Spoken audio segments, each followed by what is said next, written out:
que tenemos la capacidad o entrenarnos en ser muy observadores de algo que es muy importante y es el comportamiento del cuerpo, se llama lenguaje corporal.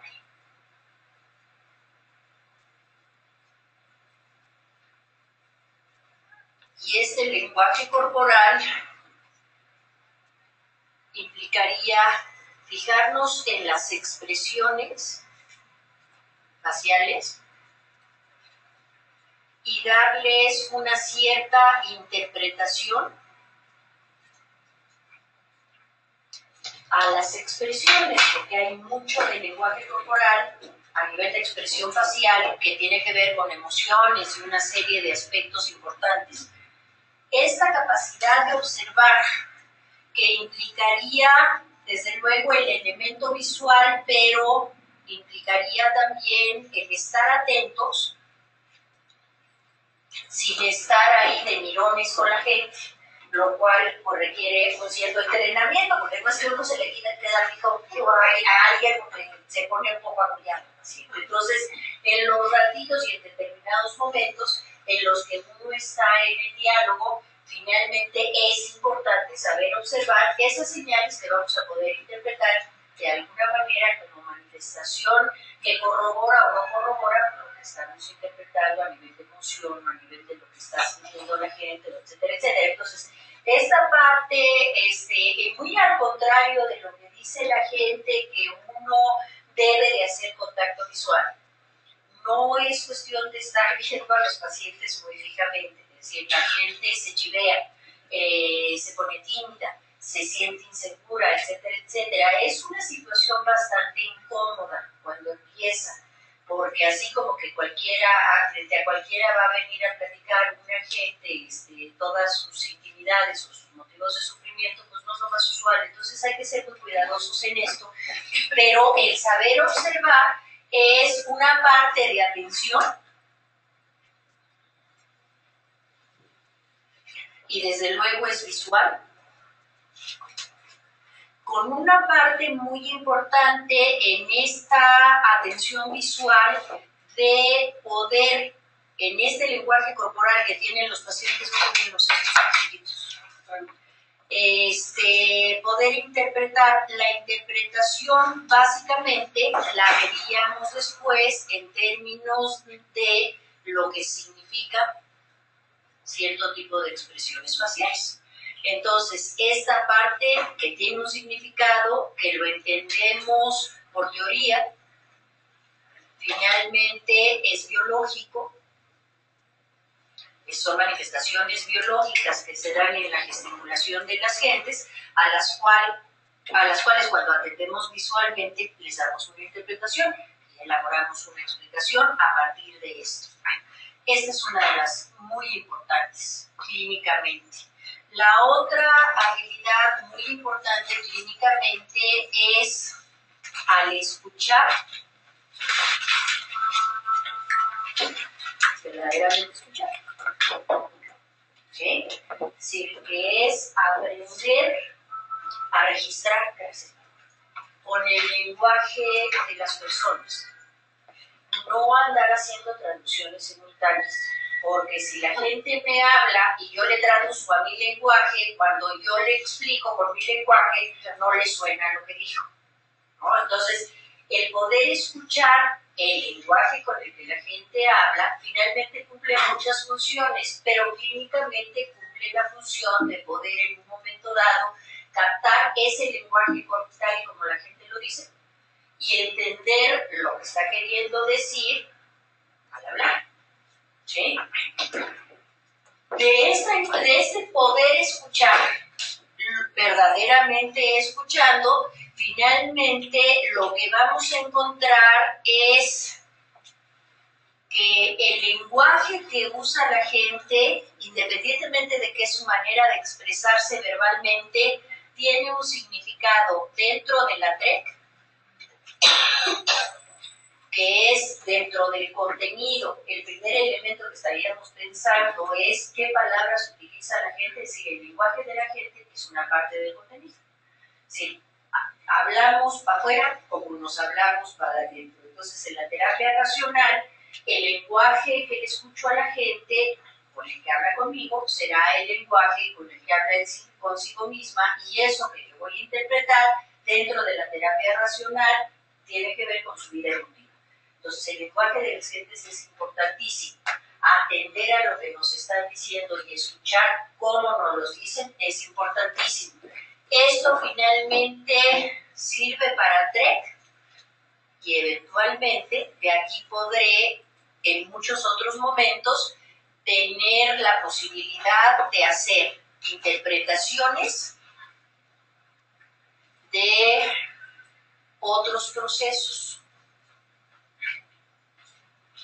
dentro de la cognición. Esta es una parte muy importante. ¿Sí?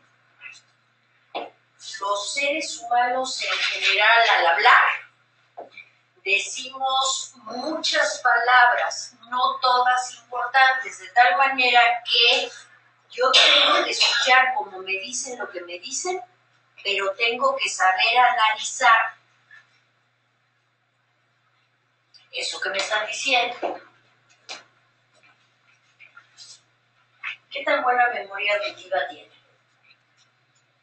Bueno, ayuda un fijo, debo de decirles, porque implica menos trabajo.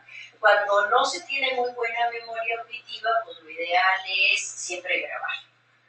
¿Sí? Y siempre grabar, porque finalmente, independientemente de que estoy entendiendo lo que la gente me está diciendo y escuchando sus palabras, de alguna manera hay cierto tipo de análisis con los cuales luego voy a trabajar mucho, y estos análisis finalmente son parte importante de lo que voy a utilizar para poder considerar qué es relevante al analizar de lo que escucho, qué es lo relevante y qué es lo irrelevante.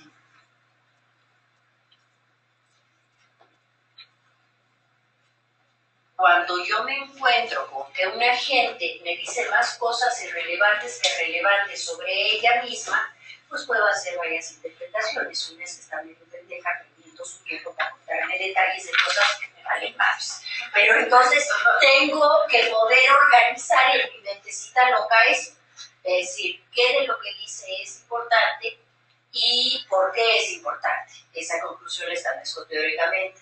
¿Qué de lo que me dice no es importante, ni teóricamente, ni de ninguna manera? Y entonces, ¿por qué chingados me dirá tanta pendejada? Y empieza uno a hacerse toda una serie de preguntas tratando de llegar a una conclusión. Nuestro objetivo al final va a ser entender. ¿Sí? Porque solo si entiendo podré concluir.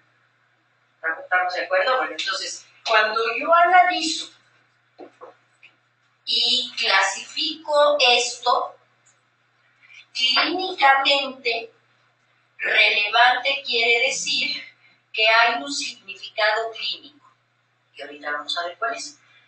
Irrelevante quiere decir que no es interpretable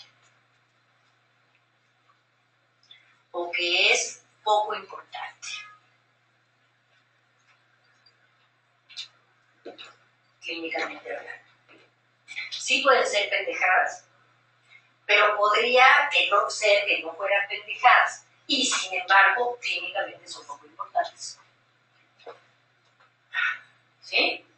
Entonces, en términos de habilidades cognitivas, pensaríamos que el análisis de todas las funciones sería la primera que vamos a utilizar. Todo el tiempo. Tanto si estoy entrevistando, como si ya estoy dando terapia, como estoy esperando que cambie, una parte de mi trabajo es esto. Estas tres actividades las estoy utilizando todo el tiempo. Estoy atendiendo siempre a mi paciente, visualmente de manera que capto un buen de información. Estoy escuchando siempre a mi paciente, de tal manera que registro lo que me está diciendo como me lo dice. De tal manera que cuando le hablo de lo que me habla, le hablo como habla. Y cuando quiero hablar como hablo yo, le hablo como hablo yo. ¿sí? Entonces se establece como esta diferencia. Yo estoy interviniendo clínicamente cuando estoy hablando como yo hablo y estoy tratando de demostrarle a la gente que sí le escuché, que sí la atendí, que sí le entendí cuando hablo como me habló, de lo que me habló, sin interpretación ni nada de mal. ¿Dudas hasta aquí? No hay dudas hasta aquí. Bueno. Entonces, yo nada más una cosa, como por ejemplo el psicoanálisis, entonces tiene toda esa forma de hacer una terapia o de un análisis de un paciente visual. Nada más lo puedes hacer bueno, el terapeuta, el psicoterapeuta lo hace solamente por la forma que habla el paciente, ¿no? O cómo se siente, se pone en el no, mejor lo hace por teoría.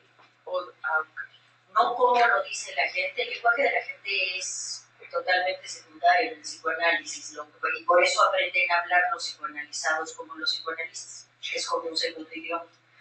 Lo que importa para ellos es lo que está diciendo la gente, no cómo. Para nosotros el qué y el cómo es igualmente importante, ¿sí? Porque muchas de las fallas están en el cómo. Entonces, finalmente ellos lo que hacen es que en función de su interpretación con la teoría de la personalidad en las etapas de desarrollo constantemente están regresando cuando interpretan que lo que dice la gente tiene que ver con la etapa anal de la chica. Entonces, regresan a hacer una interpretación como nunca hablan los güeyes, no, pues esto se vuelve todo un evento importante y ahí van condicionando a los pacientes cada vez que el terapeuta les habla. Entonces, bueno, yo no sé si ustedes han oído en alguna ocasión una sesión con un psicoanalista. Sí, yo por eso pregunto. Pero cualquier cantidad de burradas que puedes decir da exactamente lo mismo. Sigue no pelándote hasta que decide pelarte, pero no es por cómo dijiste algo, es qué dijiste en ese momento. Porque tiene que ver exclusivamente con la teoría. Esto es otro boleto. Esto es empezar por crear una relación con la lógica definición de los roles, en cuanto que sí lo que esperas es que tu terapeuta por lo menos sepa lo que está haciendo, ¿no? Digo, eso sería una expectativa. Pero finalmente la percepción idealmente sería la de una relación entre dos seres humanos dentro de procesos de normalidad de trato. Pues no hay nada diferente. Entonces, cuando empezaron los cognitivistas por ahí de los 60 ya a tener formalmente actividad terapéutica, realmente una de las cosas que eliminaron fueron todos los elementos que el psicoanalista utiliza como instrumentos de distancia con su persona. Y aquí la persona del terapeuta es una persona común y corriente. Entonces, ni estás detrás de un escritorio, ni tienes a la gente fuera de tu alcance visual, ni vas a tener un sillón en donde se va a acostar porque para ti es importante que se le... Es decir, tiene un sentido. El estar en posición horizontal sí tiene un significado y es que bajas la tensión corporal. Al bajar la tensión corporal, finalmente tiendes a estar menos consciente. Al tener menos conciencia, dicen ellos, finalmente surge el inconsciente. ¿No? Aquí no estamos pensando que hay una instancia interna adicional que quieres hablar, que es que hay una memoria que tiene grabaciones que no todo el tiempo están en el pensamiento activo. Bueno, entonces de repente tus instrucciones van dirigidas a que la gente se acuerde de algo en particular. Y efectivamente estás buscando información porque si se la pides en ese momento no tiene ni pinche idea, pero si lo trata de recordar, lo más probable es que sí se va a acordar. Entonces haces determinado tipo de intentos técnicos, pero esto finalmente no tiene que ver con el inconsciente. No se maneja en nuestra línea lo del inconsciente. El tal inconsciente es semicomatoso, comatoso, medio pendejo, dormido, por eso nos interpretan los sueños, ¿no? Y la conciencia es un estado de alerta que tú esperarías que fuera atenta, pero donde finalmente la gente está en vigilia, despierto y haciendo los procesos de la cognición. ¿Sí? Bueno, entonces, Básicamente lo que vamos a intentar que ustedes desarrollen, y por eso lo vamos a manejar dentro de las prácticas, son este tipo de habilidades. Entonces son la capacidad de observar, la capacidad de atender, la capacidad de escuchar y la capacidad de hacer análisis y entender realmente lo importante. Para entender lo relevante clínicamente, necesitamos la teoría. Entonces, ahorita nos vamos a esa parte y las otras habilidades que son muy importantes son las habilidades interpersonales.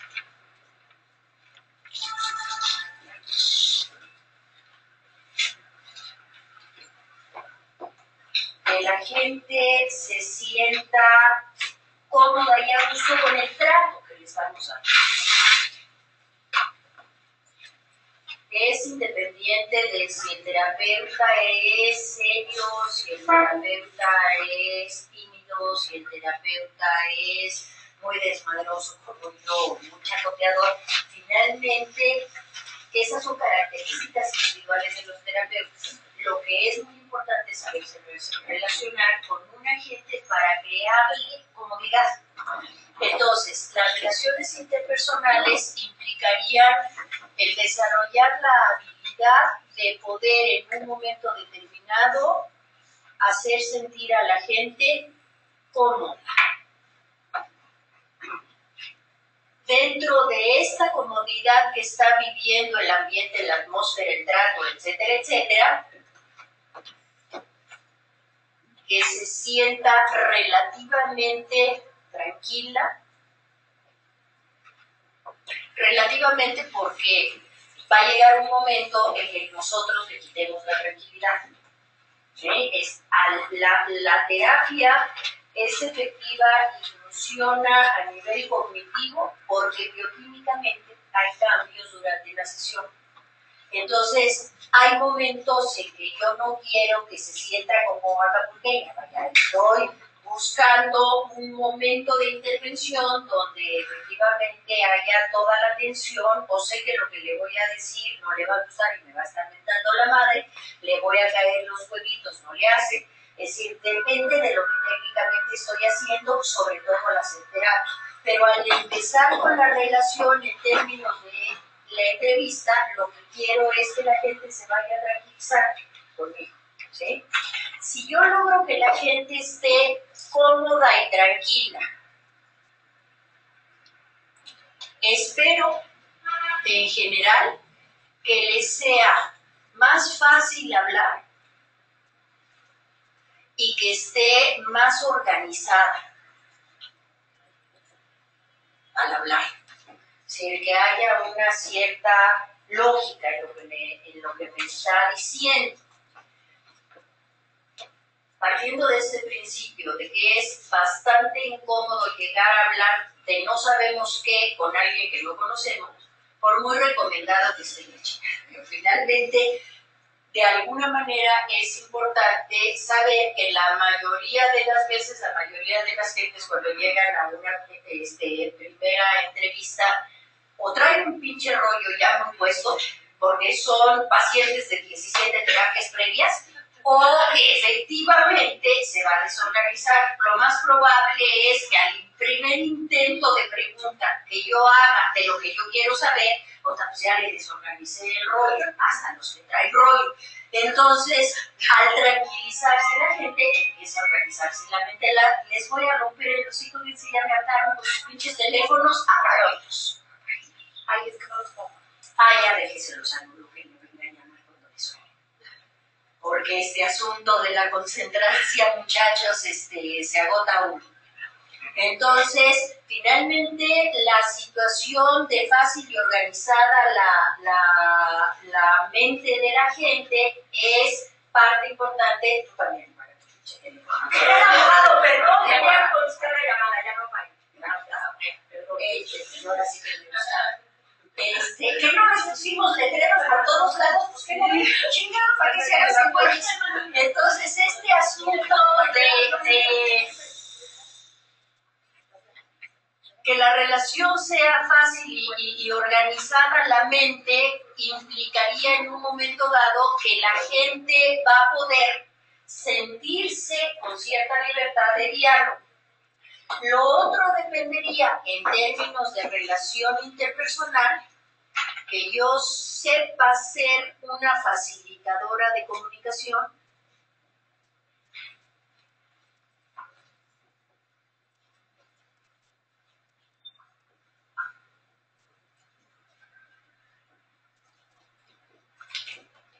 en vez de una inhibidora de la comunicación. ¿Sí? Esto implica técnica, desde luego, es ir a base de ciertas intervenciones, ciertas preguntas, poder en un momento dado darle cierta dirección a la conversación, etcétera, etcétera. Estoy facilitando que la gente se comunique conmigo o me comunique lo que yo necesito saber. Pero a esto, como antecedente, implicaría que se siente más cómoda y tranquila y le es más fácil comunicarse a una gente cuando se vive aceptada, sí, como percibida y no juzgada.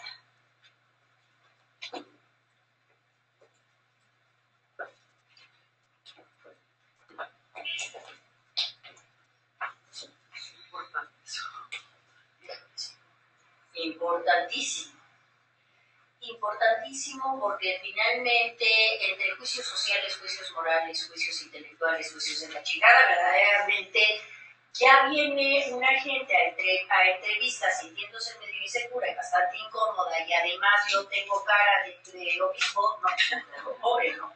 Entonces toda esta posibilidad de facilitar con una actitud amable y a decir finalmente uno termina, este es el principio básico de racionalidad, por aceptar a todos los seres humanos y por dejar de enjuiciar, pero no solo es importante pensarlo, es que hay que saber transmitirlo y hay que saber efectivamente dentro de esta comodidad crear ese antecedente. Bueno, si diga lo que diga, no está sujeto a juicio. Si hable como hable, no me van a juzgar. Si venga como venga yo vestida, no me van a poner cara de que qué pinches garras. Finalmente, en ese momento, pues de alguna manera me es más fácil abrirme, comunicarme y mostrarme. Pues entonces, esta parte de las relaciones interpersonales es bien importante desarrollarla en terapia. La realidad es que son habilidades, pero todo el tiempo estamos en un proceso intelectual real. Y ahorita les voy a decir cuál es. No hay duda, hasta aquí, de la forma de la relación. ¿Nos vas a enseñar a hacer esas técnicas? Sí, el programa yo les doy 2 clases y acá a los chavalillos les dan 2 prácticas. Entonces todo el tiempo vamos alternando de los conceptos a la acción para que vayan desarrollando, es decir, habrá gentes que tengan más desarrollada una que otra, etcétera, etcétera. Todos tenemos esas diferencias, no crean que existen todas las habilidades perfectas, mucho es de experiencia. Ahora, sí, desde luego, lo que facilita mucho en este tipo de terapia es que no cambia tanto a lo que somos normalmente. Sí, aunque intelectualmente todo el tiempo estamos trabajando y pareciera que no, realmente la relación no cambia tanto de lo que es una relación común y corriente. Entonces, esta parte, porque yo digo que yo me muero si me tengo que sentar callada detrás de alguien. Me hubiera pasado algo severo, creo que por eso el psicoanálisis no me gustó. Pero el hecho es que efectivamente pues es mucho la característica natural de la forma de relación que tiene el terapeuta en su vida común y corriente. A cuenta de esto, finalmente pareciera que si uno socializa con la gente, que aquí sí se vale socializar, si no existe una prohibición, el terapeuta no es un personaje mítico que no tiene una personalidad propia, al contrario. Finalmente, mucho de lo que el terapeuta es, de alguna manera, pues lo muestra en terapia y lo comparte. y lo comparte porque finalmente pues es que todos los terapeutas hemos vivido o hemos hecho o la hemos jeteado o etcétera, en lo que estamos platicando con los pacientes. Entonces, esta posibilidad de utilizarme yo como el ejemplo de un algo que sí se puede o que cuesta un chingo de trabajo, pues finalmente me hace más empático en cuanto al esfuerzo que la gente está invirtiendo y quiero que sepa que yo sí sé lo que le está sufriendo. Entonces, no en todo puedo ser realmente empática porque yo lo viví, pero la gran mayoría de las cosas sí, por conocimiento. ¿Sí? ¿Suena? Se vale como el intercambio de experiencias. Pero no es un intercambio. O sea, de que yo sí lo hice, No, te digo, entiendo. puedes hacerlo. Es técnico. O sea, si yo ya lo hice y me costó un chingo de trabajo, independientemente del esfuerzo que ahí te cuento que hay que invertir, finalmente hubieron pasos que a lo mejor ya sé. Bueno, eso que ya sé, te la hago más fácil a ti porque yo la que tiene esto. Entonces, por ejemplo, de las cosas, yo me divorcié y muy chavo, a los 27 años de edad. Entonces, todas las jeteadas que yo me hubiera querido ahorrar, se las anticipo a mis pacientes. De cuando digas la palabra divorcio, ten la maleta en la puerta, no se te ocurra quedarte, porque es muy gacho ese tiempo. Entonces, bueno, este tipo de cosas son por vivencias personales. ¿Por qué no lo hice? ¿O por qué no lo quiere hacer la gente? ¿O por qué dice que no puede?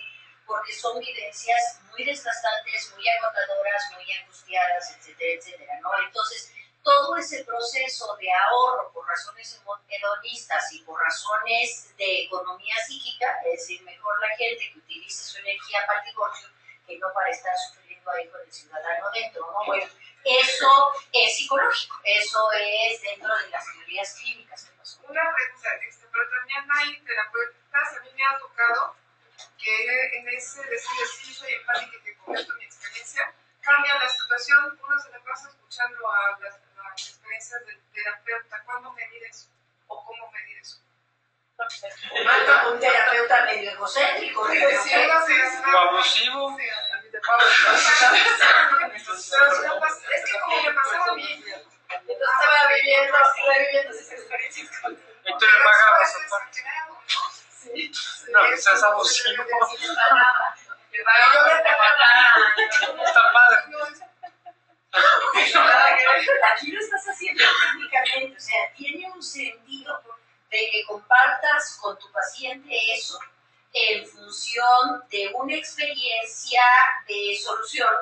A lo mejor en un momento dado lo estás platicando porque es realmente algo que le va a permitir sentirse comprendida. Pero de ahí a que platicas de ti, pues no necesariamente.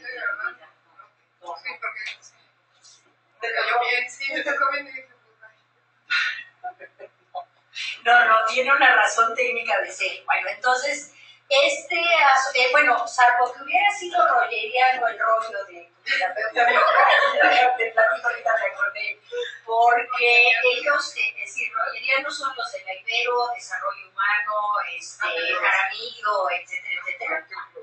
El punto de partida de ese rollín es que no están haciendo terapia, que es que te están acompañando en tu desarrollo.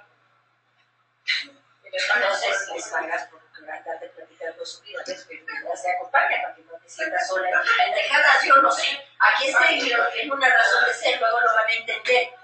Y esta posibilidad en general es lo que van a necesitar para entender clínicamente cómo nos relacionamos con una gente y qué hacemos con la información que nos den.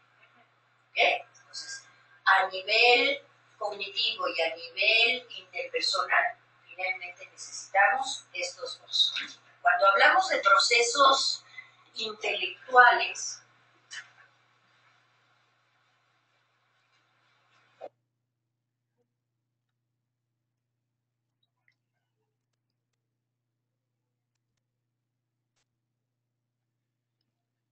bueno, hasta aquí llegamos en nuestra presentación de Patti Leal. Agradecemos mucho su atención y esperamos que les haya gustado. Bueno, platícanos un poco, Ana Laura, de esta sesión. Bueno, pues decidimos hablarles, bueno, compartirles primero que nada una clase de PATI, una clase de introducción a clínica, que muchos de ustedes, pues, por supuesto, ya han tomado, ya han escuchado. Pensamos de todos modos que siendo PATI siempre es bueno oírla.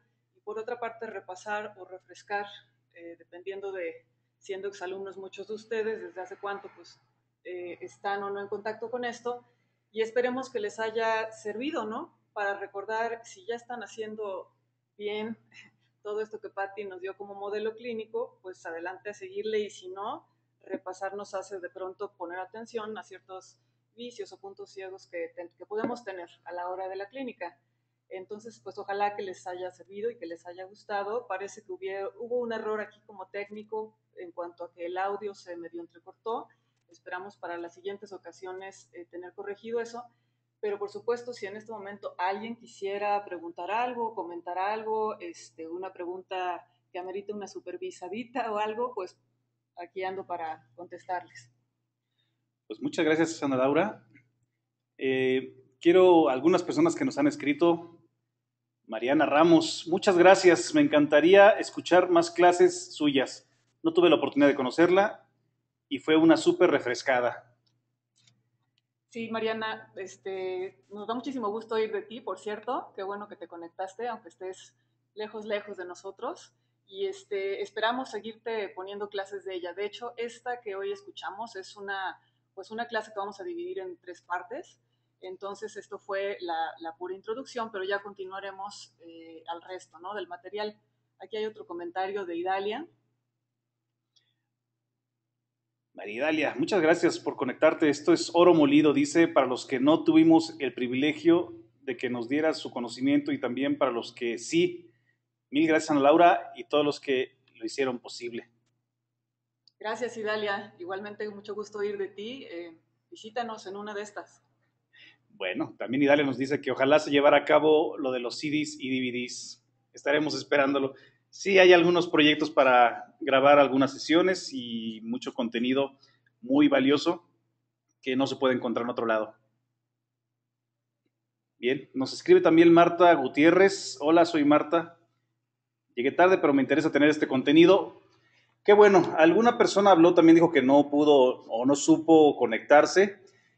Quiero que sepan que todas estas sesiones las estamos grabando y las van a ver muy pronto en el canal de YouTube que acabamos de abrir para el ITREM.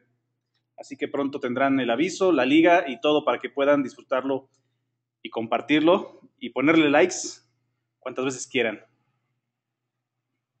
Bueno, pues, ¿algo más, Ana Laura, que quieras comentar? Por mi parte, pues es todo. Más bien esperamos que se sigan conectando las próximas veces que hagamos estos webinars. Y pues les mando un abrazo fuerte a todos de parte de todo el ITREM. Pronto sabrán de nosotros, los vamos a invitar a un evento festejando los 30 años del ITREM. Y pues ojalá que contemos con ustedes. Ya les avisaremos, es en algunas semanas, dentro del mismo mes de junio.